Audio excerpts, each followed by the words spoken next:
This is going to be a big one. I mean, it's already got quite late. It's a big game here for this evening. And, well, let's see how things shape up. Immediately, neither team making that big push into the opposing jungle. Neither team going for that quick early ward that we saw earlier on. They're taking it a bit slower. SK willing to wait for Nif before they go any kind of entrance into the jungle. We did see a wall placed to spot SK on their way in. At the same time, SK are spotting IPG on their way in. IPG, though, are only sending Fiddlesticks through because they saw all 5 members of SK go into their opposing jungle. Yep, indeed. So, blue team right now of SK just lurking around. Red team, purple team are just kind of chilling out. Actually, Nasus recalling, heading towards the bot lane. Having a quick second thought. I'm going to go on the top instead. I'm trying to figure out by the positioning. I'm assuming here that the purple squad is going to send their AD support top if Neil does actually recall. IPG, I don't think they've really made the decision yet. XL Dinner does show himself in that ward, then immediately goes back down to hide and recall. Is he actually in the vision range there of SK? He is! SK saw him recalling. So he thought he was down and around and hidden away from the wall, but they saw that recall animation, so they know that he's going top. They're still sending Jax up there against it. It's still going to be that 2v1. They saw the recall the same. That ward that was there to spot them on the way in is still there. Santorin gets spotted as he fires out that spider, but they've got Ari coming in from one side. Lee Sin is here with Santorin, but SK using Candy Panda and Nif just showing themselves is enough to scare IPG back and away and force Santorin to slow down his jungle route by going to take his own blue buff. Yeah, because he's going to have to back away. So this, by the time that the blue's actually been started, the red has already been finished from Svenskero, so he's going to be slightly behind. Nothing too bad, but now actually SK are going hyper aggressive, forcing Santorin off the blue buff and making him fall further behind Svenskero.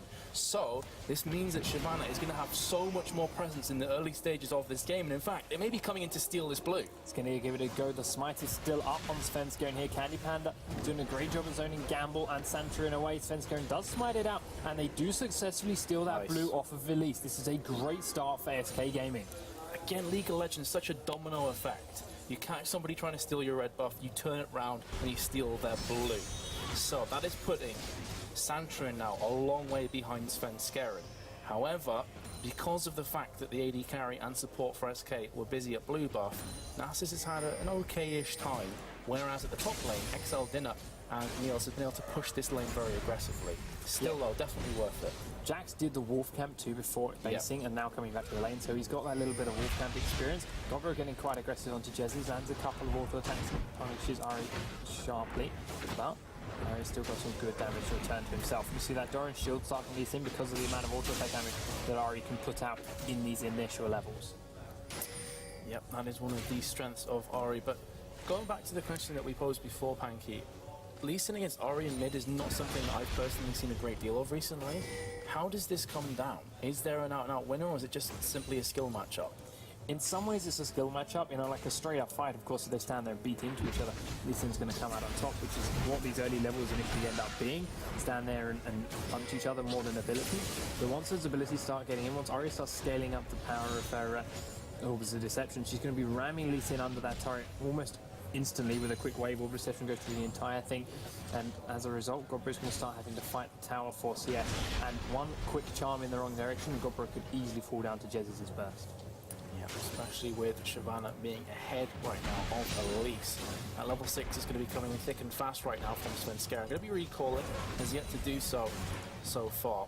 Freddy122's tower is taking quite a lot of punishment though at top lane.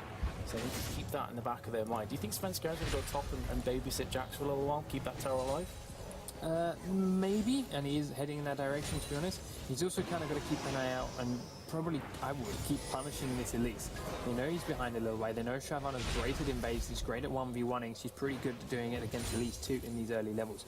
So I'd like to see Svenskero perhaps using that, planting some aggressive wards, planting some to spot out Elise and really trying to make the most of Elise being behind.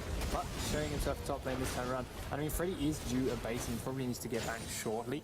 So clearing these waves out pretty quickly and helping relieve some pressure off the tower will allow him to do so in a bit. Niels and XL Dinner though are not letting up. Their foot is kept on the accelerator. They are applying the pressure. And Svenskero actually will be going to mid lane to fill in for Ari, who just recalled. Counter-Strike is propped off by Freddy122. Not going to be landing. And this tower is now down to just over 880 hit points. So again, it's going down slow and steady, Panky, and if they can manage to pick up this tower, it wouldn't surprise me to see Lucian and Fiddlesticks potentially roam to bot and then, you know, come out ahead 1 objective to 0. Here's the thing, SK are not rushing down their bottom turret. Yep.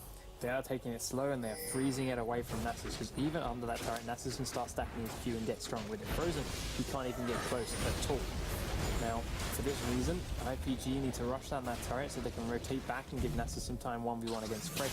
But if they don't do it soon, Nasus is going to fall a long way behind Freddy in levels, and then Jax will be able to solo Nasus down. So, they have to really get onto this turret pretty soon, and Svenska showing his face here every now and again is really delaying that process. Oh, Counter-Strike goes in, will be landing on XL Dinner. Here comes the Dragon's Descent as well, alongside the Ignite. Flashing away will be XL Dinner. It's Svenska taking quite a lot of punishment from that tower and the Ignite himself. But they do burn a couple summoners apiece. Meanwhile, in mid, I thought Nico Bro was going on Jazz. It's not to be the case. And he's had to do prove me wrong. And he immediately switches up and brushes down that turret now. But I mean, part of that gank in the top lane too is kind of key. Freddy 1-2-2 lost a lot of mana and a lot of health going for that, and Svenska losing so much and forcing to back means that IPG know he's not going to be there to support Jax now, and Jax with no mana means they could get really aggressive on under the turret without fear of Shyvana coming in. So, as a result, Jax has to get out of there to keep himself alive, but in turn sacrificing that turret. So 1-to-1 towers now, all even on objectives. It's a very, very close, tense affair. Same with game 2 though, Panky. It was very similar to this at the beginning. Can completely understand why. Neither team wants to make a mistake that will put them far, far behind. And right now, it's anybody's game. Corky Sona going back to bot lane. Nasus actually staying there for the time being, waiting for Lucian to finish off that recall. And then I expect to see maybe Nasus going back to top. Yeah, I mean, even if Nasus went top now, the creep wave is so far up past the river, he just put himself in a horrible bit of danger. So he might as well wait down bottom and get a CS that Lucian is not here to pick up in the meantime. And now with this play from SK Gaming rotating around onto the freshly watered dragon, it might be a good thing that Gamble stayed down here, because it does give the numbers advantage to IPG. He's not 6 and he's low on mana, but still, just having him here, having that extra man, is giving SK a bit of a second thought. Yep, so Jax is still top. SK thinking about this dragon. Ego Bro goes on Jazz's. It's going to be jumping after. There's the Spirit Rush though, forcing away the ultimate from Jazz's, and that actually could be the catalyst for stopping SK picking up this dragon. They don't want to play this with a very weak and vulnerable Ahri in mid. And in fact, the flip side is going to happen. IPG now going to make use of the 2-man advantage because Ahri can't be there, and they're going to pick up this dragon. It's a nice play from IPG, and a nice play from Godbro as well, burning that flash, burning that Spirit Rush, sorry, going in on Ahri, catching her, actually tried to rotate round and help their team. And now Gamble's going to go top. He has lost a little bit of time, a little bit of creeps to the tower, but picking up the dragon kind of made up for that, providing he gets up there pretty sharpish. Godbro doesn't quite cancel the recall. There's that 0.5 second window where the animation's not quite finished, but it can't be cancelled. Landed the Sonic Wave in that moment. So Ahri gets back to the fountain just fine. That was definitely a close call though.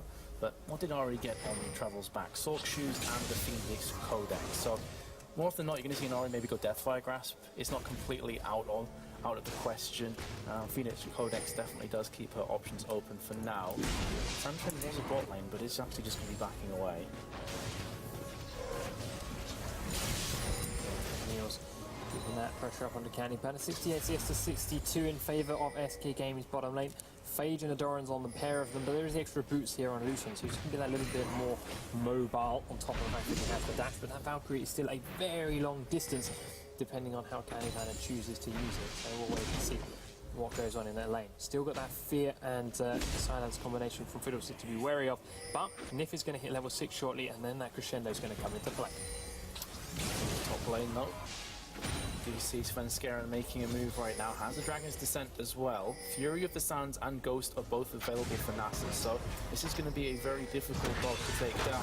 Ghost Storm has been popped to the bot lane, however they're going to try and make some big plays. Candy Panda forced to instantly pop off that cleanse just to get rid of the Terrify. Meanwhile, actually, Elise is going very low. Santrin forced to repel on up. Now chasing after Svenskeren. Has been with it. Ignites down as well. Here comes Fury with the Sands. Beautiful cocoon land. But here's Freddy 1-2-2 from the side. Beautiful safeguard. Will survive onto Santrin for a few more seconds, getting them the first blood. And now Jessis is coming round from the side. Spirit Rush has been popped off. Gonna take down the second kill. Looking for another one. Jessis comes in to pick up the pieces. And now he's left himself in a really poor position. But he's gonna manage to flash away and also survive from the Lee Sin.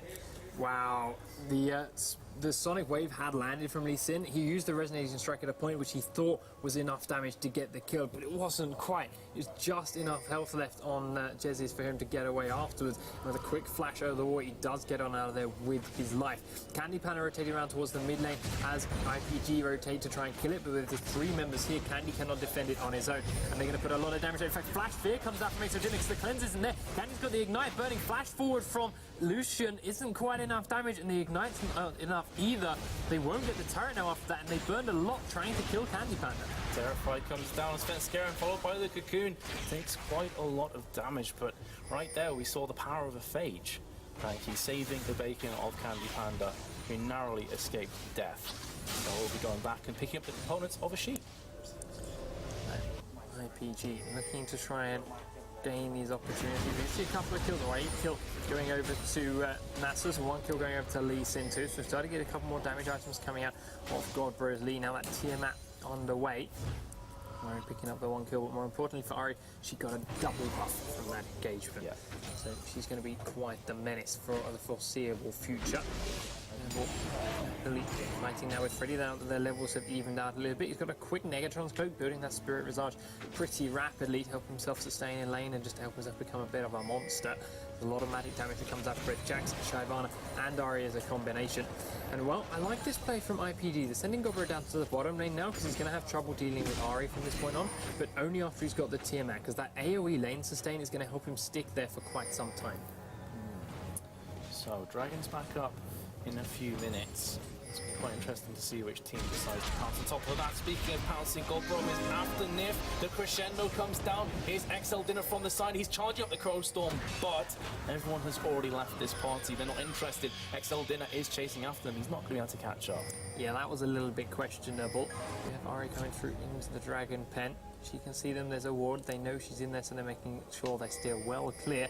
But no, she doesn't realize she's being cut off by this Elise. The Spirit Rush is there to dodge the stun. I mean, the stun landed, but he was in a position there where it didn't matter. But again, Jessis has to use the last Spirit Rush, and she failed to use it to get out of the wall. Has to run the long way around instead. But now that he doesn't have that up, Ari is going to be a little bit less of an issue, and Santrin and Godbro are going to use that to pressure that mid turret for a while. All right, so right now, 53 to 70 CS at top lane. Both of them 1-1-1 and 1-1 on towers. So Jax is slightly ahead, has the Bilgewater Cutlass. Meanwhile in mid, Santrin's just chilling out with Godbro, and Svenskeren is en route as well. So Dragon's up in 53 seconds. Both teams are going to be interested in trying to take this one down, apparently, but right now, who do you favour to actually go ahead and take it? Considering the point in the game that we're at, and considering Freddy and Gamble are probably going to stay top, I have to give it to IPG. Jessis still doesn't have Spirit Rush back up. He won't do 4.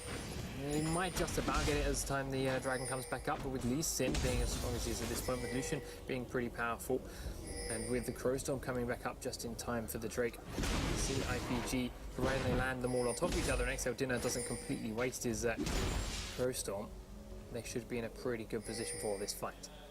13 seconds on Dragon.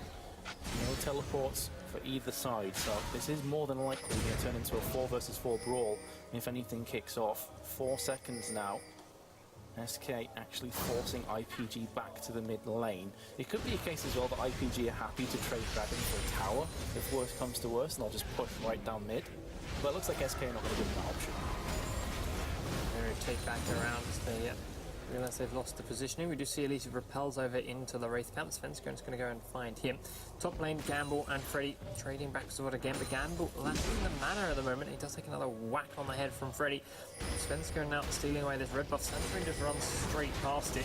Knows that he's got support though from the rest of SK and kind of drain in. Freddy has been with it. He's trying to take this turret down as quick as possible. Gamble needs to get on out of here because there's a lot of SK coming up in this direction, and now that the turret's down, SK are going to dive straight in onto Gamble and Santorin. Gamble's getting nuked down immediately. Santorin does repel up to dodge some of the CC, gets back down on top once it's all been used up and walks on out of there.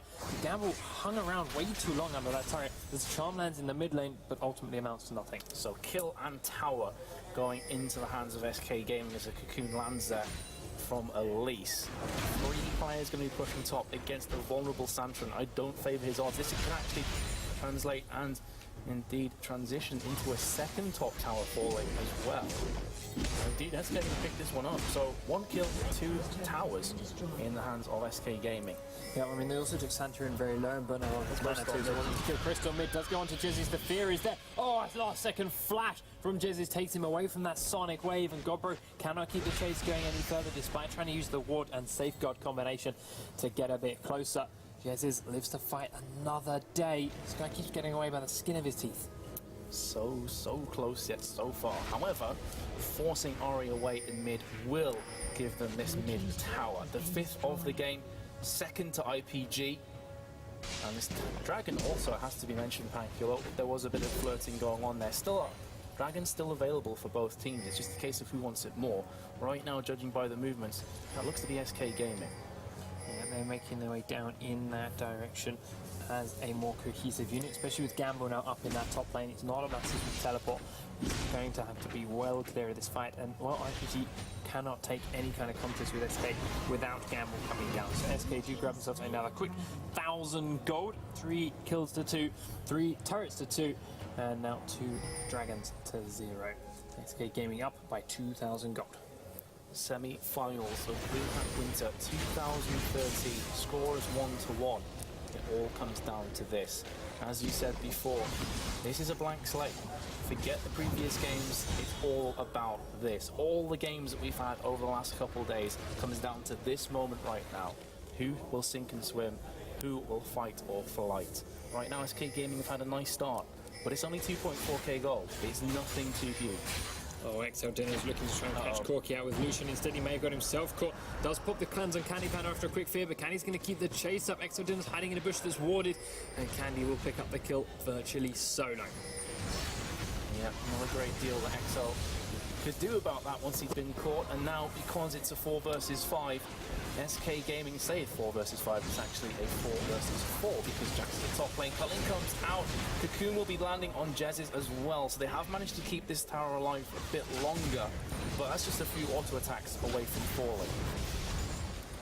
Very close indeed. 5 members, 4 members, they say, sorry, IPG here.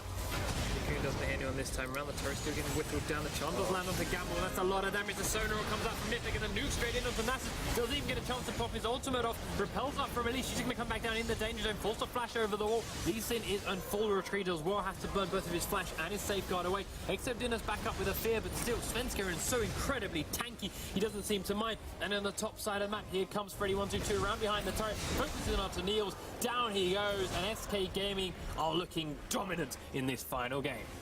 They certainly are, and they're going to be trying to add another tower as a result of those few kills they just managed to pick up. So this is going to be tower number 5 to SK Gaming. Both the top and middle, inner and outer towers are down. So that red buff belongs to SK Gaming. Yeah, and they're going to start placing some very deep wards, and then if we'll back up undoubtedly soon, pick himself some wards. There he is now. He's going to grab some wards, and he's grabbing oracles. They're going to start controlling all of IPG's jungle. They're up now by about 5,000 gold. They were very slow to press their advantage with it in the last game, but we'll see if they're doing the same this time around. They've got some stronger champs early. They know they've got that confidence. They've caught IPG out a couple of times here. XL Dinner, tail between his legs, had some issues, but the same time, they can't be overconfident. They also need to make sure they can do these things and take these fights before Gamble gets himself particularly strong. We saw how quickly he went down there. If he takes much more punishment, then SK might have some issues. But while he's still weak, while they can still nuke through him pretty rapidly, they can take some of these fights very, very comfortably.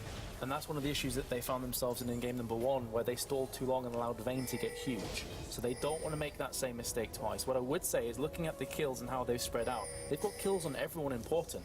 2 for Jax, 2 for Shyvana, 1 for Ari, 1 for Corki. It couldn't really be spread out any better. There's not one player that has to carry everyone else in their back. Everybody is chipping in. So I'm just going to steal away that red buff then. As she said, she owns it. He then goes to push that top lane. This is quite a wave of creeps in that direction. And IPG are all heading towards the bottom lane to defend their final remaining tier 2 turret. Nif picking all the walls out of the top side of the jungle again as well, while he knows it's safe and IPG are not there. Goes around to clean that wolf camp that had just been stolen away by Jax. Corki and Lucian 1v1ing down in the bottom lane again, as we saw again in the last game. IPG can't quite catch the SK member, despite them being so split, despite them having players off on all different corners of the map. IPG cannot grab one and they cannot make the most of the split. XL Dinner eats a big one for his troubles from Candy Panda. He's actually 5 levels above him, so that really hurts right now. Sword Shoes has been picked up, meanwhile in mid.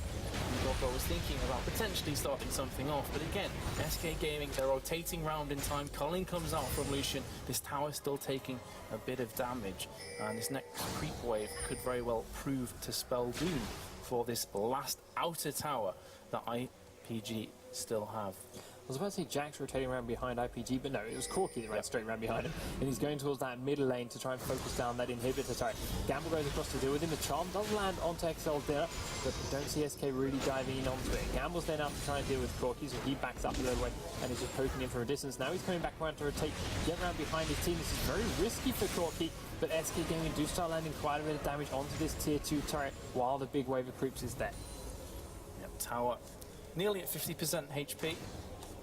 And again, it's just a case of poke, poke, poke, and then pick an objective up or pick a few kills up for SK. And this is what they've been so good at when ahead. It's what they did in the group stages time and time again as well, Panky. It seems to be their forte, where they're comfortable when they're ahead, forcing objectives. Right now, another creep wave has came down, so that's going to spell the end here for anyone 2-2, trying to make some plays. Here we go, we're going to have the big engage. Crescendo comes through, lands on 3 or 4 players, and that's going to be Corki running away, cleansing out of the Ignite. He's managed to survive long enough to pick up a kill at the very depth there, and now suddenly 2 for 2 trade, but SK Gaming coming out ahead. They have a very big Freddy, and they've also got someone to heal on up. Culling, however, is going to be coming down. I wouldn't say SK came out ahead. Their IPG's AD carry is still alive. SK lost both their carriers. They lost their AP and their AD carry. Yes, Svenskaren's alive. Yes, Freddy's alive, and Freddy does a lot of damage, but Svenskaren's incredibly low. The Dragon is up in 10 seconds, and if IPG had the timing, they could honestly come down and get it. Gamble just based. He shouldn't have done that if they wanted this Drake. He could have come down, popped his ultimate with Lucian there. They could have picked that up pretty rapidly before SK returned. But they're not getting that objective, and as we saw before, they are getting these fights. They are coming out fairly level, or in this case I think IPG would have been on top, but they're not taking the objectives. They're now rotating down towards the Drake. Lee Sin starting it, but SK have all started to respawn and recall, so we'll see if they can come down and have anything to do about it. However, it's a 2 for 2 trade with SK picking up the tower in the meantime, but the Dragon has now just been taken for intellectual playground, so they have evened that one up. However, they have no outer towers now, Panky, so we're in a very similar position to game number 1, which, let's remember, they did end up winning, but their claustrophobic environment, they're definitely not feeling comfortable. The question is, can SK finish this game off before you start to see the big dog reigning supreme? Because Nasus will scale so big into late game if you let him.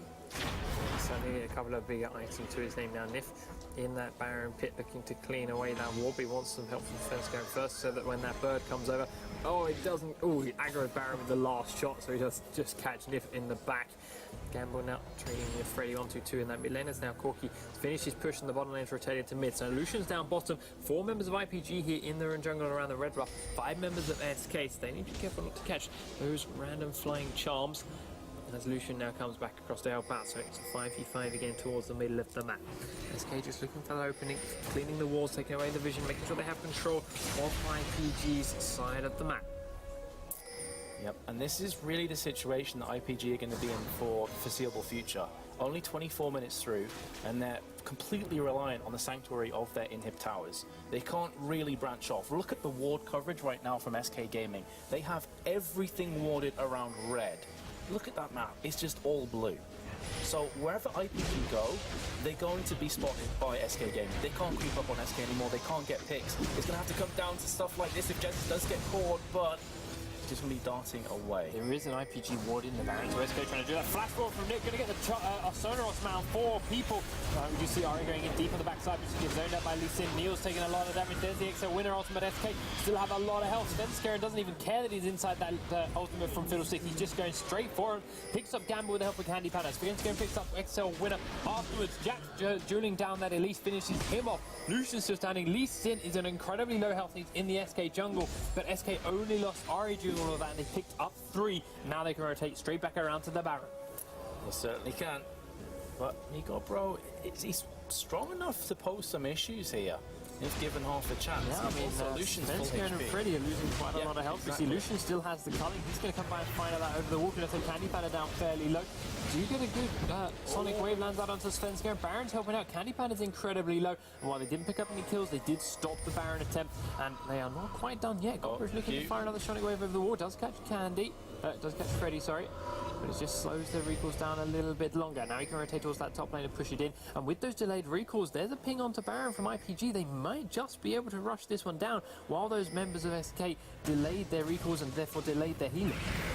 Yep, so they are going to start off onto the Baron right now, trying their best to pick this one up quickly. In the meanwhile, Jez is just lurking around the side, and if they can manage to land a charm off, that could very well spell doom for one of the members of IPG. So they're going to be backing away. Svenskeren comes in, does have the Dragon's Descent available, but doesn't have the cavalry. They don't have the Corki or indeed the Jax either. So just a case of kind of putting themselves in that position to just tap IPG in the shoulder and say, look, don't go for Baron. It's going to be a bad call. Except dinner clean the other wall with that Oracle's big wave of creeps in that bottom lane that someone from IPG's got to go and get, or else it's going to waste. Lucian's recalling will probably shop for a Blade of the Ruin King as his second item. And then, while originally looking to head towards that bottom lane wave of creeps, he has to come over towards Baron. There's no ward in here now for IPG, so they're not going to be aware that ISK have started it. Now XL Dinner's dropped a ward over the wall, so they're going to have some idea, but it's not going down too quickly. Lucian's still not here though, and Santorin's taking a massive burst of damage from Jez's. Jez's just using up the last bit of his ult. Gamble pops his ult, and SK are going in. Santorin is so low, he has to back away, but here comes Niels from the backside. How much damage is the culling going to do as the Dragon's Rage fires in? SK are so low. 3 or 4 players are flashing up red right now, as just Jez is pretty much healthy. Are they going to go back in for the re-engage? XL Dinner will be fearing Candy Panda, who instantly cleanses out, and Jax picks up the kill. 1-for-0 trade, but IPG are still healthy, and they're hungry for kills. If Gamble can land a Wither, they could convert it into a kill, but not able to do so. Pings onto the mid lane, onto that Ari here from IPG, looking to rotate around. Gobro's pushed the wave in. Candy Panda and Jesse taking the push from Niels. Niels has got that red buff, so they need to be careful not to take too much. Gobro leaps forward. Doesn't have his ultimate for the execute, but Candy Panda was in a bit of trouble, and that is going to be the tier 2 turret kill for IPG. Nice objective pickup by them. They're starting to take these fights, and as you say, while the kills aren't always going in their favour, while XL Dinner probably didn't need to survive there, to be honest. He was just too greedy to land his ult damage onto Freddy for longer than he necessarily needed to. They could have gone 0-for-0 in kills, but it's just got the turret on their own, and that's the small little advantages that will help them claw their way back into this game. IPG, there's no doubting they're behind right now on gold items, but they still have a few choices. They still have a few chances to bounce back in this game. Baron could very well be one of them. If SK get caught on Baron, at this stage of the game, it's going to hurt them horribly. And that could allow IPG to not just get a few kills, but actually steal the Baron away afterwards. So this game is still on Razor's edge, even though in terms of gold, it looks pretty one-sided. Niels picks up that blue. That's going to help him be that little bit more slippery. The cooldown reduction on his dash going to help him get about more often. Going to help him fire off more of those creeps. It's a lot of damage too, and of course the W with that bonus attack speed, move speed that he gets from those. Lift into the Baron pit, looks to try and pull it, and he looks to back away as there was a ward in there. SK really looking to try and catch them off guard and pick this off before IPG can react. But yet to find that opening when IPG don't have it properly warded or are not on their way already there to do so. Bottom lane is pushing back out again. There's no big wave of creeps there for IPG to deal with. Gamble is pushing the top lane out and he's slowly getting stronger and stronger on that Nasus. So SK's window of winning this game before Nasus becomes too influential is closing. He's starting to hit that point already. He's level 15, so he's about to hit that max level of his ultimate. He's got another giant spell in his inventory, and he's starting to build towards what looks to be a frozen fist. Sorry, Iceborne Gauntlet. Well, it's effectively a frozen fist. That's what his old name was, and they renamed it to Iceborne Gauntlet, but it's still Frozen Fist in my heart. Frozen fist just sounds more menacing. Getting smacked in the face by a frozen fist. Regardless, though, that being said, as you say, Nasus is starting to get big. Charm comes out from Ari, will not be connecting on the God Bro. And in the meanwhile, you can see here that the Oracles has been picked up, but oh my god, XL Dinner goes and face checks the bush, instantly dies, puts Gamble in a really horrible position as well. He should be falling even through the fury of the sand. Svenskeren is going low, but can they turn this one back around? Beautiful Dragon's Rage will completely mitigate that crescendo, and all of the stun that it brings to the table. Niels, however, has been caught by Charm. He's going to be falling with the Ignite. Meanwhile, Gamble and Santron are trying their best to pick up the kill onto Freddy122, who manages to survive because Candy Panda flies on in and comes to the savior of his teammate. Freddy122 is going to be able to leap straight back. What a beautiful fight from SK Gaming. Absolutely pristine. They caught XL Dinner, and he's now since respawn. Godfrey actually going to drop a ward over the wall. Could have perhaps executed Candy Panda if he had landed that Sonic Wave, but he did not and has to back on out of there. SK, yes, they're all very low, but they picked up some very influential kills. Got quite a bit of an advantage and stopped XL Dinner from cleaning out their wards, because there's a lot of them in that side of the map. So he's going to be a little bit more careful as he's face checking again. Gamble somehow managed to survive it despite being the second focus. The dragon is alive. SK are trying to clean it off, but they need to base first. If they'd stayed for that dragon, they might have had it stolen away. They might have lost a lot of their lives. Now they're open up the Baron. It's better here to give up this dragon to IPG for free and go back and heal so they can defend the Baron than it would be to stay, fight over this dragon, potentially lose it, maybe not get it, potentially lose their lives, and give up the Baron instead. Exactly. Dragon is not a game changer. Not at this point. It's a nice amount of gold. It's going to give you a couple components of an item, but it's not a game changer right now. So completely correct for SK Gaming to not bother to risk their lives and potentially an inhib, because you look, you know, IPG, they have a pretty fast tower destroying team with Lucian. So if they were to pick up a few kills of SK, they can convert that into an inhib down the mid lane. So again, SK have to be careful. Even though they're ahead on gold, even though they're ahead on towers, just one misstep could be the difference between winning and losing, and actually going through to the finals and being knocked out. That's ultimately what it comes down to. Definitely. We just see Lucian trying to do red buff, and SK were trying to rotate around and catch him off guard when he did so. He couldn't quite pull it off. He gets the red max on the way they're out. So scared now. Trying to seal away the raise. Cat does get withered while it's happening. He's very, very tanky. He takes the stun and the fear. He's taking a fair bit of damage, down by about a quarter. And, well, and he went back up to his team, so Sonus getting him back up pretty rapidly.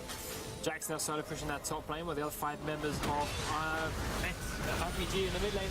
Great ult, and Fear goes down onto Sonus. He doesn't get a chance to ult. Godbro is incredibly low, but he has to back straight out of there. And Svenskeren is now being feared away by XL Dinner. Santorin chasing in, but he's run to Freddy, so he's going to come across. And Freddy's going to leap onto Santorin, nuking him down very, very quickly. Freddy is incredibly strong, and now he's got around behind XL Dinner. Candy Panda's very low. Niels is going to go over and try and grab Ari, but Jax has picked himself up a double kill. There's 2 kills in return for IPG, but Jax is so incredibly strong. Picks up the triple kill on Lucian. He's looking for more. Godbro and Gamble are left standing. Freddy's so incredibly strong, but the safeguard's there for Godbro. Can he get the lead forward? He does. There's the quadra kill for Freddy, but Gamble's so very strong. He has a lot of mana. Svenskeren is here trying to whittle him down. The red buff is still there, but the counter strikes up. There's the wither. Can he get in for the stun? Stun's not quite going to pump, but Svenskeren's still doing a lot to Gamble. But that last siphoning strike is enough to scare Svenskeren off, and it's just going to be a quadra kill for Freddy122. Just a quadra, but you have to give him so many props, because I bet you he wanted that penta desperately. But if he had have gone back in, they would have both died. Yes. So it's putting the team before your own personal game. Got to give a lot of credit to it, because that could have gone horribly wrong if he went back in for that penta. But my goodness, it's all about cleanup crew on aisle 2 for Freddy122. That was insane. He's 10-1-4 now, and okay, he didn't get the penta that time around. Yeah. He went back, he finished his Blade of the Ring King, and now he's got a large component towards his Randuins. Next time the fight comes through, his chances of getting that penta kill are even higher. He is so incredibly strong now. It was a nice try for IPG. They did see SK a little bit out of position. Exodina got across there, got a great ultimate on top of Sona, did a lot of damage down to Nif, and with the fear and the silence made sure he died before he could even get his crescendo off. That was a great start, but they got dragged out for too long. They chased on for too far. Freddy was great at reacting, coming around and started picking off the low health members of IPG one by one, and eventually managed to turn that fight into a win for SK. Well, it was looking really bad for SK at the very beginning, up until the moment when Freddy 122 struck. And he did definitely strike at the right time. And lots of players are pretty low, and Jax is one of the best cleanup champions in the game. Because he can constantly jump on you, because he's got the counter-strike, which just pretty much stuns everyone, and he's very difficult to kill. But as you say, Gamble has finished off the Iceborne Gauntlets, has a Spirit Visage as well. He is huge. If he's taking a lot of damage from that Baron, he's going in there to try and clear the wards out.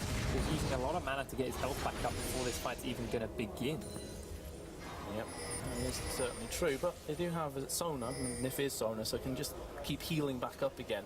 He's only level 12. But again, IPG, they're respecting the capabilities of SK Gaming. They don't want to get caught. XL Dinner may be having flashbacks of when he face-checked the last time around and got himself and Gamble very nearly killed. So they will be backing on off. The atmosphere is actually tangible here, Banky. You can feel how tight this game really is. SK waiting to trap that member of IPG that's on his way to replace the ward that Nif just killed.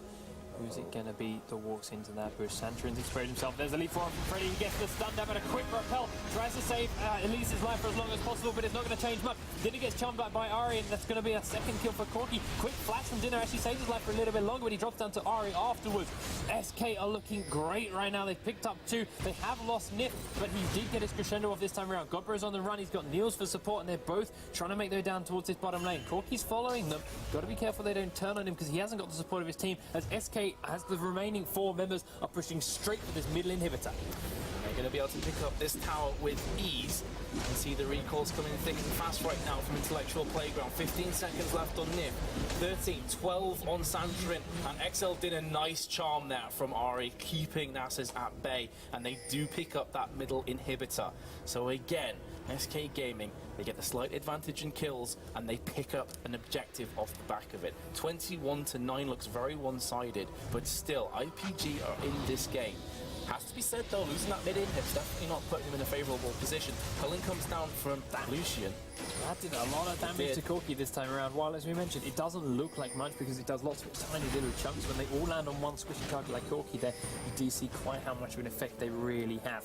Now, it's time for IPG to start grabbing control of the Baron. In actual fact, they're trying to start it. Freddy's going to leap onto Santorin, but he's actually just being distracted and dragged away from his Baron. Mass spam pings go onto it from SK as they realise they need support. Exodina's going down incredibly low. Godbro is very, very low. He's probably going to be the first one to fall in amongst the fight. Jax does pick him up. A lot of cancelled auto-attacks in amongst that. You heard the noise. Freddy 122 drops down, and that's a shutdown go going over to Gamble. SK are in full retreat as they do not have much health left. Good charm from Jesus will slow it down, but Exodina still trying to make the leap in there. He's still got that fear in the silence. Nif does get caught out by a long-range stun by Santorin, and IPG have 4 very healthy, strong members left up, looking to try and perhaps finish off the Baron this time. They should be able to do so, especially with Nasus. Even though he's lost a lot of his hit points, he's still very, very tanky. But actually, they're not feeling it. They're potentially worried about SK coming back. It is still very risky if SK come back in here, and they've got a big wave of super creeps ramming down their middle inhib and their front door. So it's not worth the risk when they are coming out on top of these fights a little bit at a time. Go back, come out on top of a couple more of those fights, and then go for the Baron once you're in here to respawn. So, the creep killing duties have been done by IPG and keep their Nexus towers alive. Super, super important right now.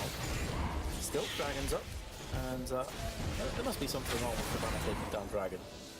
Could be one of the relatives. Nuking it down pretty rapidly. League of Legends is such an evil game. No remorse whatsoever. Yeah, no remorse, just crushing that down like, well, you could almost say like it's global gold. They're going to be picking that one up very comfortably, that from SK Gaming.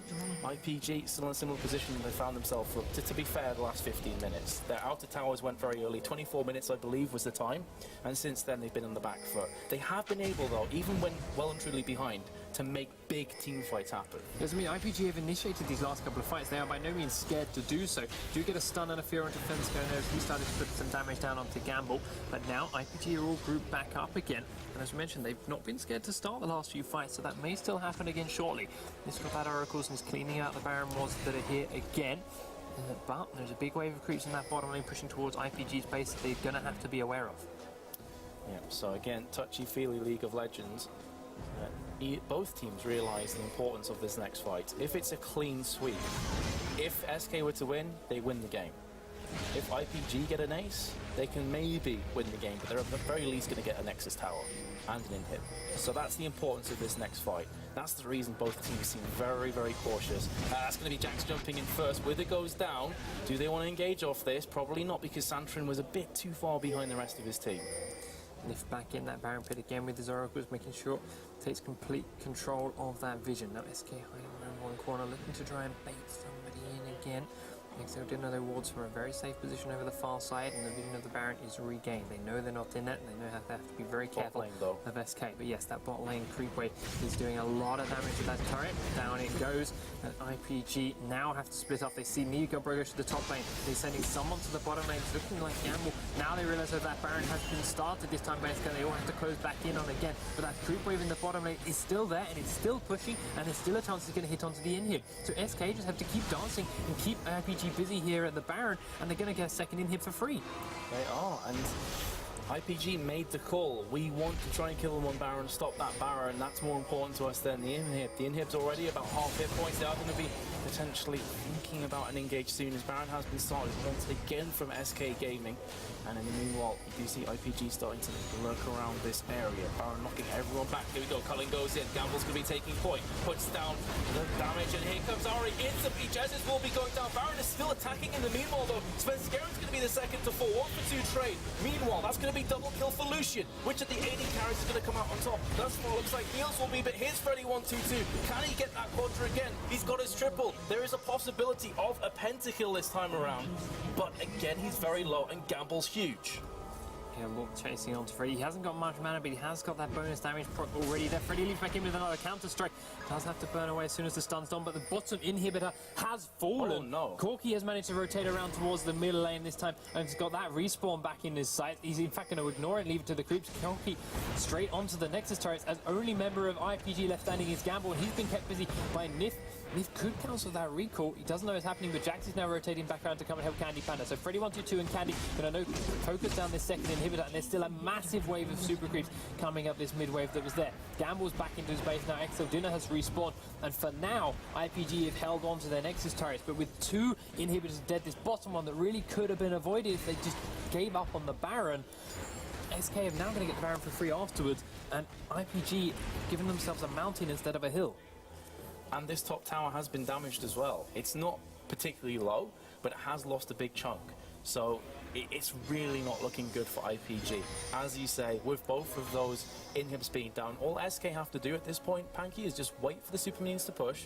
As soon as they're getting towards the inhibs, go for the Baron. And again, IPG have to make a judgment call. Do we go and stop Baron, or do we save our Nexus towers? Now it should be saving Nexus towers. Earlier, it should have been save your inhibitor and let the Baron go. Agreed. But that's all hindsight. It's very easy to do from here. So now moving in again on the Baron pit. While those waves are pushed out and they have that time, Goldberg just get charmed up, takes a little bit of damage. Just a little bit of love tap as far as this game continues. We have Candy Panda 3-1-2 fan Exo Dinner, and they're going in. They're counter striking crescendo line. Here comes the Dragon Descent as well. From the backside, so much burst damage from both teams as Lee Sin jumps back on towards Freddy 1-2-2. But Candy Panda has been untouched at the back of the fight. He is crushing down foes left, right, and center. That's a 4-for-0 trade. This could be the GG as all 5 players go down without a single SK Gaming player falling. The GGs have been called, and SK Gaming move through to the finals. Absolutely incredible way to finish this series off. SK got an earlier lead at the start of this game. They got those early advantages. This is surrender vote, so they're not going to need to kill the Nexus off. Congratulations to SK. But they had that early lead. They started to spread their advantage out. 3, 4, 5k gold, couple of towers, couple of dragons here and there. IPG, they fought hard. They held on. They started to claw back the advantage. They started to close the gap down a little bit. But unfortunately for them, SK Gaming just waited out a little, waited out, and that one fight, Freddy came through, picking up that quadra kill, really set them on a roll. 15-2-11, Freddy finished that game off. Until that point, those fights were still going very even, despite the gold disadvantage that IPG had. But once Freddy started getting so strong, they had to burn so much to focus him down. During those last couple of fights, he was just on Niels, just focusing down Lucian, hitting him in the face, while both Santorini and Gamble were trying to stop him. While they were there trying to punish him, they couldn't do anything. He was still getting those kills. He was still finishing off the important AD carries, while Candy Panda had no one there to try and stop him because they were too busy trying to save their own. Jax just became so unstoppably powerful. There were so many threats on the side from SK as well. You got Jax, Shyvana, Ari, Corki, all of which can do damage, all of which you have to be very, very wary of. Who do you focus in those fights? Last time around they left Candy Panda untouched, and he decimated everyone from range. Yes, it was Freddy picking up the kills, but Candy Panda finished that game with 17 assists and 8 kills. Exactly. At that point in the game, a lot of people are like, well, you got to focus the carries, you got to kill the damage. At that point in the game, you can't do that. Exactly. You have to hit what's in front of you, and you have to keep them off of your AD carry. At that point, Freddy 122 was doing a better job of killing the enemy AD carry and staying alive than Santorini and Gamble were doing, killing Candy Panda and staying alive. They couldn't do that, and as a result, SK Gaming kept coming out on top of fight after fight. There were a couple of skirmishes going back the other way when IPG managed to catch SK slightly out of position and managed to split them up, but ultimately, every time SK got a couple of kills, they managed to get big objectives. They were getting Barons, and that last call, the not going to defend the Baron, defend their inhib and let the Baron fall, kind of really bit IPG in the backside. With those 2 inhibs down, it is incredibly hard to come back. They lost so much of their base for that, and they could have perhaps held on with 1 inhib down, and the Baron, they just stalled for 4 minutes. The game had already been stalled for quite a while, but once you've lost that second inhibitor, that stalling suddenly becomes a whole lot harder. And around 40 minutes, Baron is still important. I'm not going to go ahead and say it's useless, but it's not going to straight up win the game for you. You can't stall away from that. I would much rather the IPG, which you said at the time, and I agree with, were a bit more passive and said, okay, you can have the Baron. It sucks that you got Baron, but we'd rather keep our second inhib alive. Because you saw what happened at the end there. They were constantly torn between, do we stay, do we go? And in doing so, they kind of did neither. And then they got caught out of position, they got punished by SK. Yeah, exactly. But KMT versus SK Gaming tomorrow. It's the final everyone expected. It's the final everyone wanted. Rachel, you excited? I'm so excited, especially after the performance SK Gaming just put on. I mean, they had to fight with everything they had to make it through these last matches, and if anyone's going to give them a run for their money better than Intellectual Playground, it's going to be KMT. Yeah, I don't want to take anything away from Intellectual Playground 2. They came through the BYOCs. They've had a long couple of days with lots and lots of games to play through. They put up an incredible fight here, taking that first game, catching a lot of people by surprise the way they did that. I don't doubt SK were caught by surprise too. They put up an incredibly strong fight all the way through. Absolutely. Well, it just means we're going to have better games tomorrow. That's going to be at 12 o'clock for you guys. Big shout out to Plantronics for sponsoring the League of Legends tournament here at Dreamhack Winter. I don't know about you guys, but I'm not going to sleep tonight. I'm just so excited. I hope I'm going to sleep tonight because I don't want to fall asleep mid-game because I really want to watch it. But yeah, it's going to be tough. It's been a super long day, so we need some rest, but I completely agree. Tomorrow is going to be phenomenally good. It's the final everyone expected, really, from the very beginning. Absolutely. You guys called it, and big shout-outs to you guys, too. Metas and Panky, you pulled us through these matches. You filled us in, and it has been an exciting day. You guys need to rest your voices, too, I'm sure. Yes, we definitely do. I can feel mine going, actually, so... Oh, no. Well, you know what? We're going to wrap it up for tonight, but don't forget, 12 noon tomorrow, we're going to be here at Dreamhack Winter. Before and after, we're going to have lots of exciting finals from other games here in the Dream Arena. But get some rest. You're going to need your hype for tomorrow.